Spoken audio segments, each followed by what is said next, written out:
Good evening, everyone. Welcome to this webinar with myself, Peyton Jennings, and Kyle Clausen.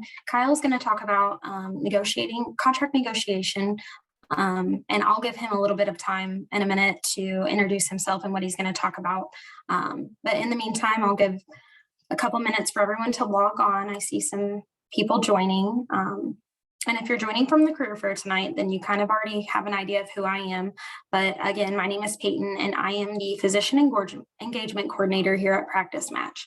I work with the residents and fellows very closely, making sure that they have everything they need through our free career resources. Kyle, whenever you're ready, you can go ahead and introduce yourself and start. Okay, sounds great. Thanks, Peyton. My name's Kyle Clausen. I'm the CEO of Resolve.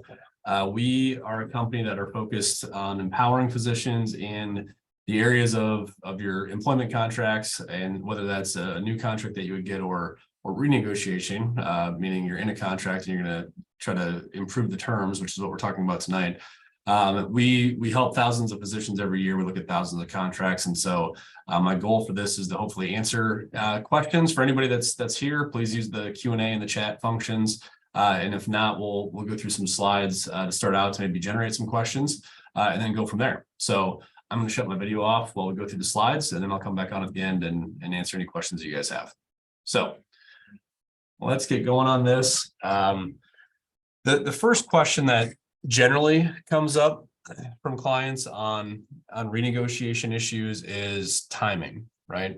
So I borrowed an image from Shutterstock here, but there's always a question of can I renegotiate yet, or not? My contract might be set up for 2 or 3 years, or I just started, or I've only been here for 6 months. When can I do that?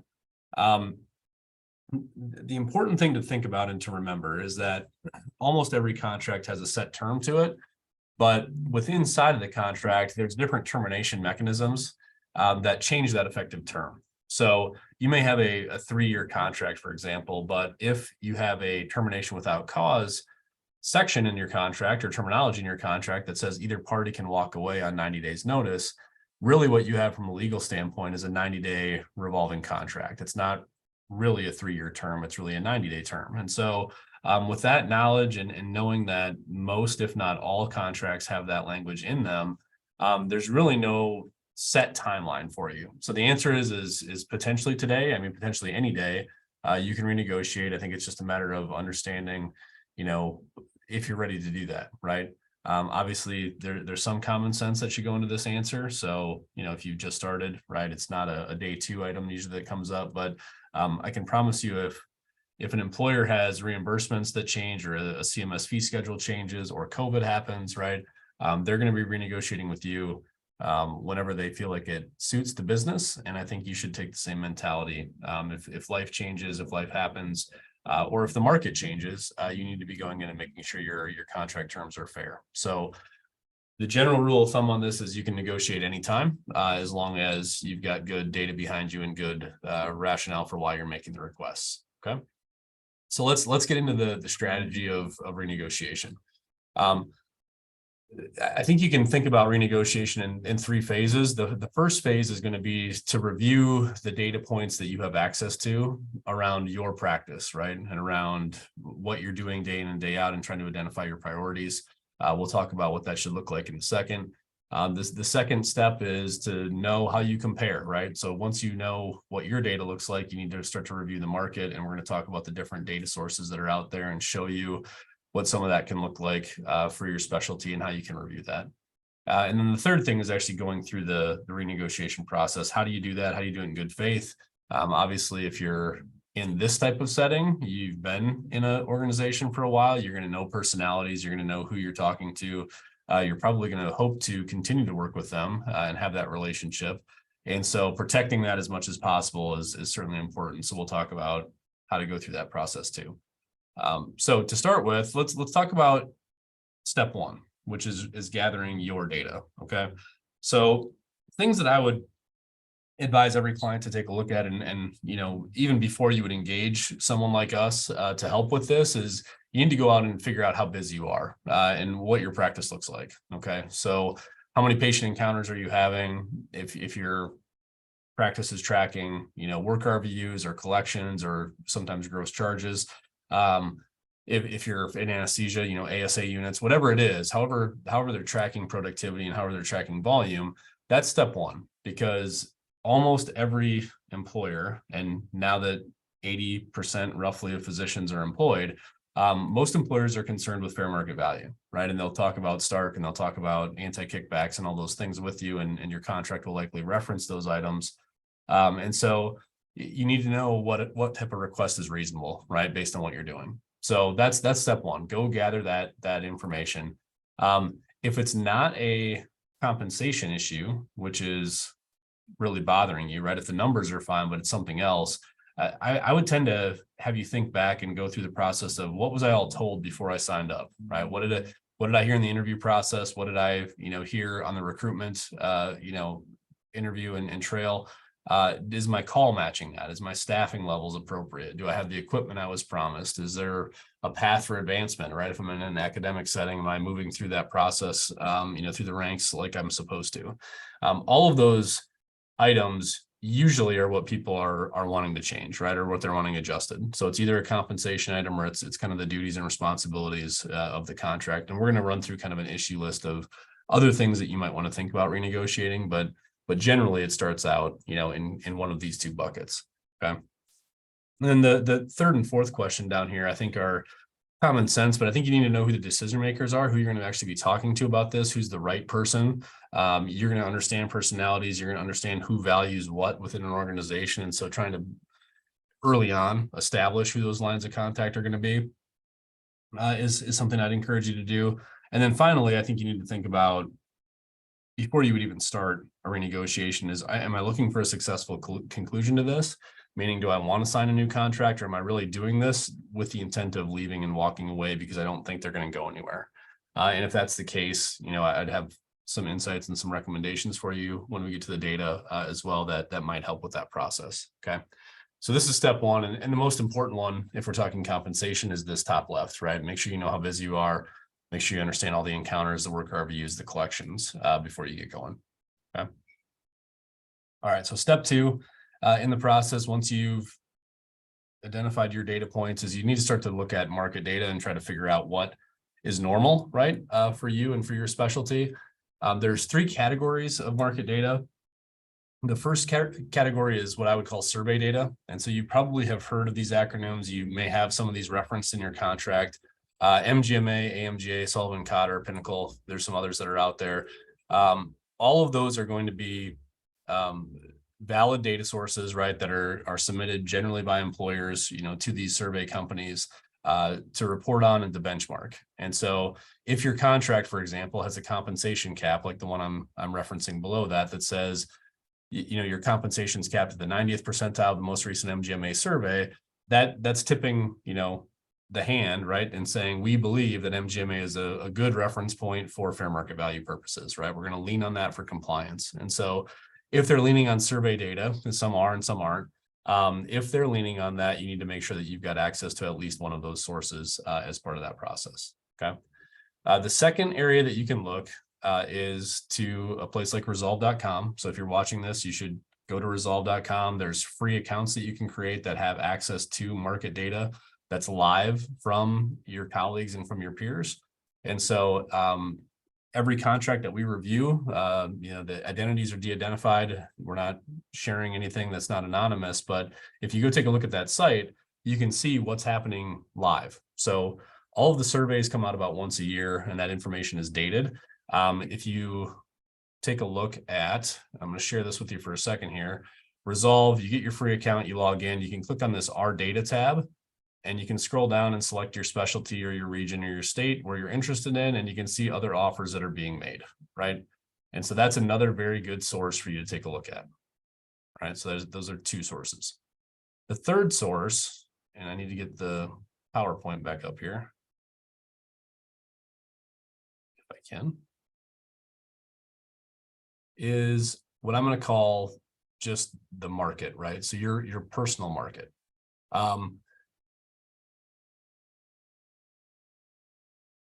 Okay, we're going to start this over. So this is where we're at. The third category here is other offers. And so while I think survey data is good and useful, I also think the data from your peers is useful. I think that this one, if you have good offers in hand while you're renegotiating, is probably your best data point. If you think you're going to leave, right, and this goes back to one of the first questions we talked about, if you think you're going to leave, I would encourage you to go out and shop the market and know what's out there before you decide how hard to push on your contract. Okay. It's not only going to give you leverage, but it's also going to give you that personal snapshot of what the market says you're worth at that point in time. Okay. Which is the reason you're at a career fair with Peyton right today. So take that seriously. Make sure you get a few offers. Okay.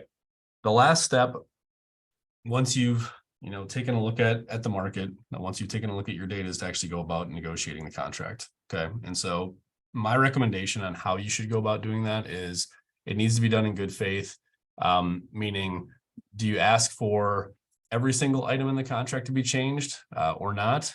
Or do you go somewhere in the middle? And I think in a renegotiation, you're going to understand the most important points, right? You're gonna have a vantage point that you wouldn't have when you're a new hire. And so if there's language in your contract that maybe the outside activities, for example, is not great, right? The language isn't perfect, but in reality, because you've been there, that they've approved every single request that you've ever made for an outside activity. If you want to moonlight or consult or do something like that, I probably wouldn't be pushing as hard, for that in a renegotiation because you have the personal experience with them. Whereas other things like compensation obviously is a number, termination terms, what your call schedule looks like. I mean, there may be other things that you're wanting to push on that absolutely have to be there.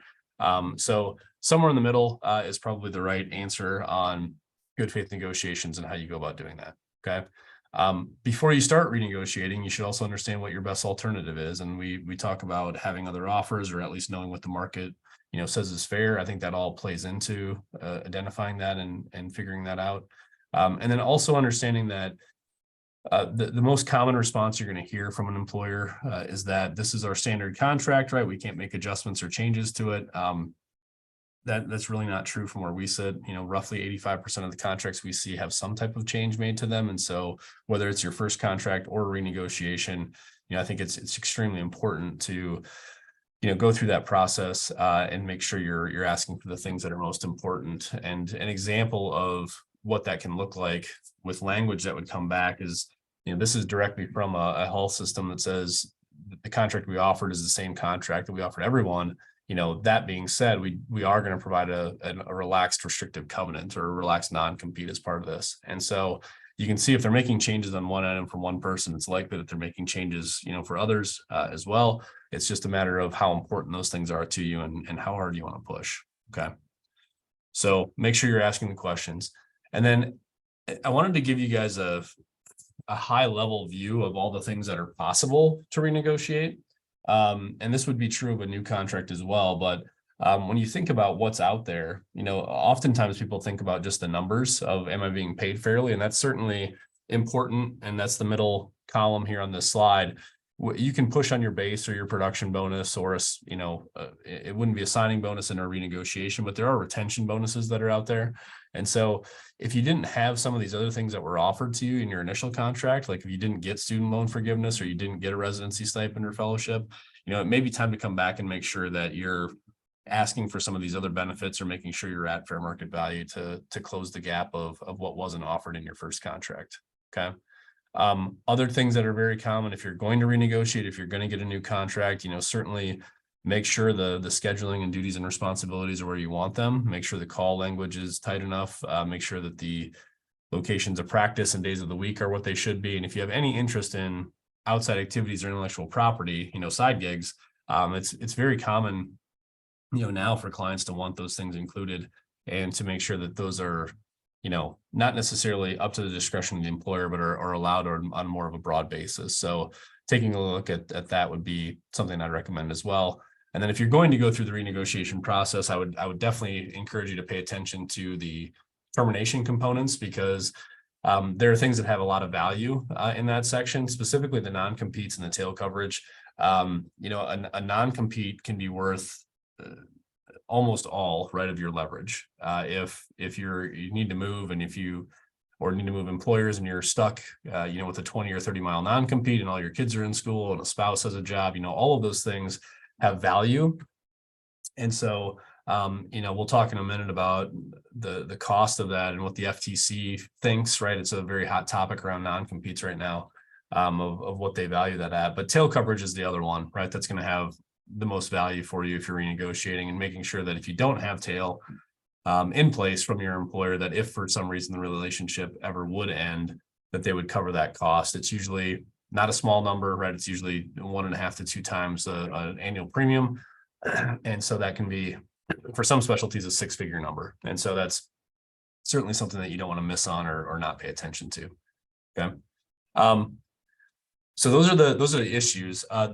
The last couple slides here, then I see there's a few questions coming in. So we're going to start to take questions and get into that. So please feel free to throw those in the Q&A component. I think it's important to remember what the market is, right now for physician services. And it's always, for the last 20 years, I guess, been this way, that there's been this shortage, right, of physicians that are out there. That certainly has accelerated in the last few years. And, with 20% roughly of the GDP now revolving around healthcare, physicians are certainly a linchpin in that. And so, making sure what is fair, not only in numbers, but also in terms, is really important, because I do think you have leverage right now. There's been a lot of consolidation, a lot of employment now. We referenced, 75 to 80% of you are going to go into an employed setting, which means that you're not negotiating usually with a peer. You're negotiating with an administrator or somebody on the business side of a health system. And I'm not here to say that that's good or bad. It changes the dynamic, right? To some extent, you're not going to be a partner at some point in the future. And so that carrot, that long-term carrot is gone, for most physicians. And so making sure you're paying attention now to fair market value on an annual basis is really key. And then finally, everyone has different priorities. And so we talked about that again initially, but if you value time, right, or call more than you value total comp or a work RVU conversion factor or things like that, make sure you're prioritizing that. Make sure you're asking for the things that have the most value to you. Okay. The last thing I want to close with before we get to questions is just should I do it? Is it worth it? Right. So if you think about the average negotiation that we see, right, and we see thousands of these, every year, the average increase is around 10% that we see from a deficit standpoint. Some are much larger, right? I mean, there are times when there's 30 or 40% differences between where someone's at versus what they should be paid. But on average, if you're looking at 10% on a $300,000 salary, that's going to equate to about $2.5 million over your career, right? Just by paying attention to fair market value and paying attention to what the market says you're worth. The non-compete column here to the right is just to drive home the point of how important leverage is for you. The FTC in their discussion around this topic, thinks that physicians and the market for physicians would increase by potentially up to 37%, meaning an increase in compensation because of free market forces, if non-competes weren't there. So, a 37% increase, obviously over $100,000 a year and 9.3 million in career earnings. So certainly, something to think about when you're valuing, should I ask for the retention bonus or should I ask to have the non-compete removed? Long-term, the having the non-compete removed is probably more important to you than even having a retention bonus every year. Okay. So with that being said, there's questions that are coming in and I am going to start to answer those. So please fill those up as much as you want to. The first question is, how do we determine fair market value, initial salary for a market? Okay, so we're going to go back a few slides here and talk about the categories of market data that are out there. The different categories are survey data, so things like MGMA, Sullivan and Cotter, et cetera. If you need access to that, again, that's something that is not free, so you're gonna have to pay for it. It is included with most of the packages on Resolve, not the free level, but anything that's paid. And so you can get access to MGMA data for your specialty that does break down by region, right? So you're going to get a snapshot of what the South is versus what the Eastern region is and things like that. So that's one type of data. The other type of data that's out there is what we're calling just verified contracts, right? Data from your peers. And so again, if you go to resolve.com, some of that is free for you. You can go on, create an account, pick your specialties. And I showed this earlier and we can go back to it here in a second, but it lets you filter through, right? And all of the offers out there are anonymous, so you're not going to know exactly who it is, but it's going to give you enough information to let you know what's competitive. It'll also show you if your colleagues have negotiated and what those increases are, and some of the increases are pretty dramatic on there. So that's, I think, very helpful. And then the third thing for how do I know what's fair is if you have 2 or 3 offers, right, and they're all in the same location, that's going to give you a pretty good snapshot, probably a better snapshot than MGMA or even the data that we have, is to have 2 or 3 things in your hand at one time. So I hope that helps. But you can go create those free accounts. I mean, even while you're listening to this, and ask questions if you need to. Okay, what is a reasonable non-compete? So non-competes are very specific based on density, right? So the larger the city, the smaller the non-compete should be. So if you're in New York City, for example, a reasonable non-compete, sometimes there's a few blocks to maybe a mile or 2 at most. If you're out in the middle of Iowa, right, it might be 100 miles, and that may be fine as well. So most states say that as long as they're reasonable, they're enforceable. And so, what's reasonable is really up to, right, the parties and up to a judge to decide. But if you think about it from a saturation standpoint and from a market for your services, if you're a very, very subspecialty where your draw area is 100 miles, that might be enforceable, versus if your primary care, it may only be, 2 or 3 miles that they would think is reasonable. There are, again, free tools on Resolve for this. There's scorecards on there that you can go through and plug in. If I'm in a non-metro area, is a 10-mile radius okay or not? And we'll give you scores on that as far as if we think it's good, bad, or ugly. Okay. All right. The next one is, if your contract does not have a definitive end date to it, when should you bring up to the employer renegotiation? And if so, how so? Okay. So that was one of the very first slides. Is when do I renegotiate, right? If I have a 2-year contract, do I have to wait until 60 days before the end of that term, or can I do it halfway through? Most contracts, even if they have a term, don't have a hard end date. They usually auto renew, and they have termination without cause language in them that makes them really a 60 or 90-day revolving contract in most situations. And so I would tell you that whenever the market changes, or whenever your personal situation changes, that's the time to renegotiate. So, this, again, image I stole from Shutterstock is, should I do it today? Maybe is the answer to that. I mean, I think you got to evaluate your personal situation, but I can promise you that the people you're working with and for, if the market changes, right, if CMS comes out with a new fee schedule, you're going to get an amendment that changes your comp. And if COVID happens and they have to furlough or let people go, you're going to get an amendment. And so I think if it's good for them, it's got to be good for you too. So anytime, I guess, is to wrap that up, anytime that you want to. Okay. My spouse is looking to join a private practice with possibly partnership in 2 years. Anything specific for that situation? Yeah, I do think when you're joining, right, that's not really a renegotiation, so slightly different. But I do think if there's partnership that's on the table, this list of, kind of all the issues that are out there still applies to whether it's an employed setting or whether it's a private practice setting. A few additional things that I would want to know is just, what are the details around becoming a partner? How much am I buying in for? Is the practice financing that, or do I have to go out and get lending on my own? Am I an equal partner or a minority partner? What does all that look like?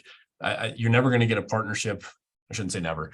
Most, 99% of private practices are not going to mandate or guarantee you partnership, but they should be willing to lay out roughly what those terms look like for you, so that you don't get to the end and you're surprised by what the buy-in is. That's triple what you thought it was or something like that. So I would just say focus on those points as much as you can.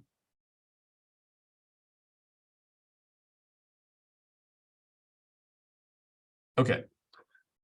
Any other questions? And if there are things that you don't want to ask in a group setting, I'm going to leave this slide up for a little bit. It's got my email on it. You're more than welcome to send an email to that. And if it's a question I can answer, without seeing a document, I'm happy to try to do that.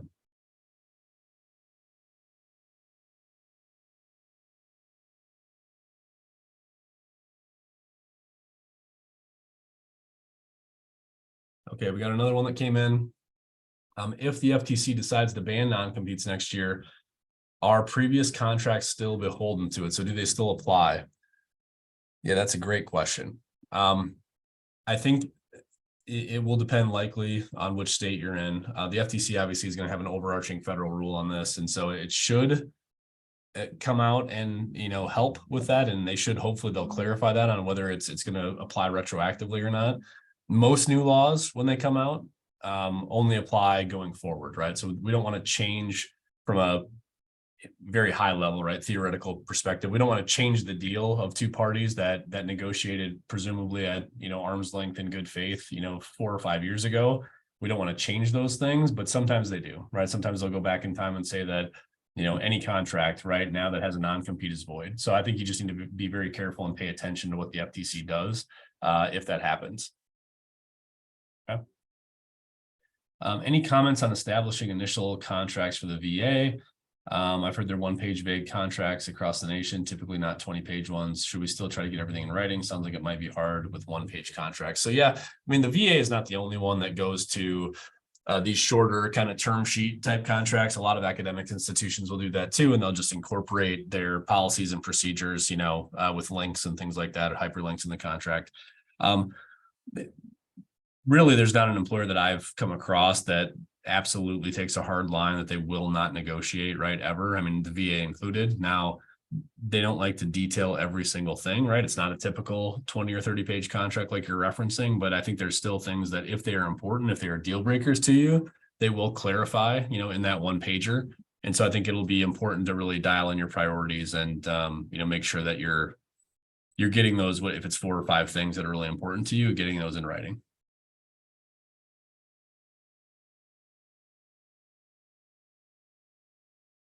Okay. Looks like we've got a few more here. For academic employment settings, your productivity is based on RVUs. For private practice, what do they base the metrics on and how do they calculate them? Yeah, it's not always RVUs, right? In an academic setting or an employment setting, it can be based on collections. And so the 3 most common compensation methodologies that we see. So for this component right here, if you have a base plus production, is that it's going to fall into one of those 3 categories, either work RVUs or collections or gross charges. Private practice is almost always collections. And so in that setting, payer mix matters, right? So if you're the new person coming in and somebody's taking all the really good insurance and you're getting all the Medicare, the no pay people, you may end up seeing the same number of patients and your collections could look vastly different. So I would just be careful again on language around that, in the contract to make sure if you are in that private practice, kind of setting that you're knowing what that looks like. For people that are on a J1 waiver, is there anything specific in the contract that we should focus on more? If this would be for a new contract, so not a renegotiation, but if you're on a J1, right, there are only certain locations that you can go into, and depending on the sponsor program, right? So if you're under the Conrad or if you're under the ARC or the DRA or something else, each of those programs has specific things that have to be in the contract. And so obviously the Conrad is by state, right? And every state Department of Health has their own rules on that. Some things that you'd think about, right, would be, non-competes generally aren't allowed in those situations. A lot of times they also don't allow you to terminate during that 3-year period that you have to stay. And so whoever's doing the immigration filing on that usually will provide an addendum to the contract that will cover all those items. But certainly making sure you're paid at fair market value is important, making sure the termination doesn't kick you out of the area. That kind of goes against the theory or the principle behind the J1 waiver program. When is the best time to negotiate salary and initial contracts, before getting a letter of intent or after? Well, I think negotiations start before you get a letter of intent. I mean, that's certain. But I don't think you need to counter or push too hard or even give a number prior to them making an offer. So I would suggest that getting the letter of intent is important. And then at that point in time, you'll know you've got something concrete to look at, which you can then compare to other data points. So your negotiation starts prior to that, right? Your level of commitment to the area, right? All of the things you say about we have to be here, my spouse has a job here already, or we've already enrolled the kids in school. Those types of things are removing your leverage from the situation. And so trying to keep your options open until you have those letters of intent, I think is a really good idea. When you disclose that you're comparing offers with another company, hospital, or when do you do this? Before the letter of intent, if they are verbally offering you a position via phone, etc. I think it's okay to it's true, right? I mean, it's the reality of the situation that most physicians are looking at more than one option, right? And that's just the nature of supply and demand and the shortage that's out there. So I don't think it's should be shocking to anyone, right, that you would be doing that. I do think that you need to be careful on how much information you disclose between those parties, especially if they're competitors. You want to honor, right, the confidentiality that's in each contract. And, you may say that I've got another offer that's paying me X, right? So I need you to match that, but I don't think it's okay to just take an agreement and completely send it across to another party. I'd be just very careful on how that's handled. I think as early as possible, right, letting them know that you're looking at 2 or 3 places. If you're really looking at 2 or 3 that are equal. I mean, if you have a front runner, maybe you want to tell them that, but other than that, I think it's fine to mention it at any point in time.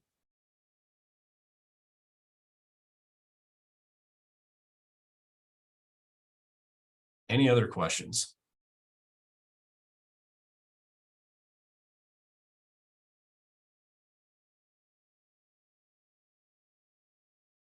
Do you not want to let the front runner know that they are the front runner for lack of leverage? I think there's different schools of thought on that. I mean, I think there's, it depends on how many people they're interviewing. I mean, if it's a really good practice, right, in San Diego, let's say, there may be 5 or 6 candidates that want that job, right? And you being one of them. And so in that situation, I think you may want to let them know that this one's really important to you. It's one of your top 2 or 3. I mean, I don't think that hurts.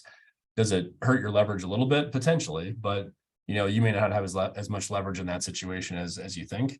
The counter position to that, right, is that if they don't have anybody, if it's a really high demand area, right, where they just can't recruit and it's difficult. I mean, at that point, I don't know that it matters. I certainly would tell them that you're, wanting to see their best offer at that point in time to compare it. And I think it's just really specific to the situation.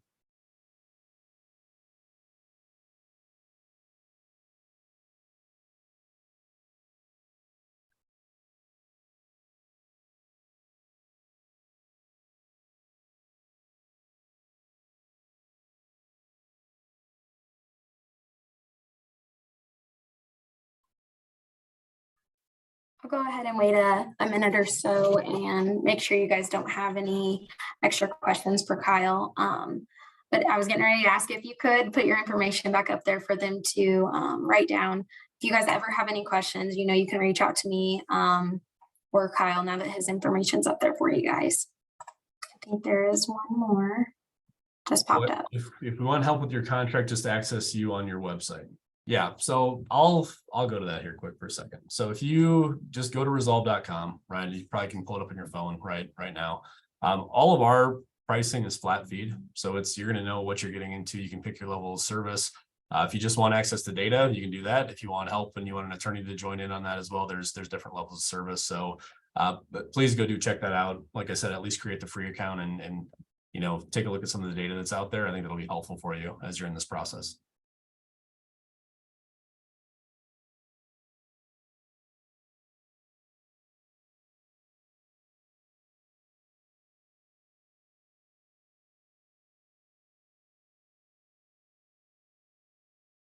Oh, yeah. The question that came in said, I see that you guys have MGMA as part of what you do. Good to know, because I was planning on buying it on my own. So yeah, that's one of the benefits, right, of utilizing the services, that you're going to get access to that. And there's different ways to sort it and filter it and all that stuff. And so again, based on your situation, it's definitely a good tool to have.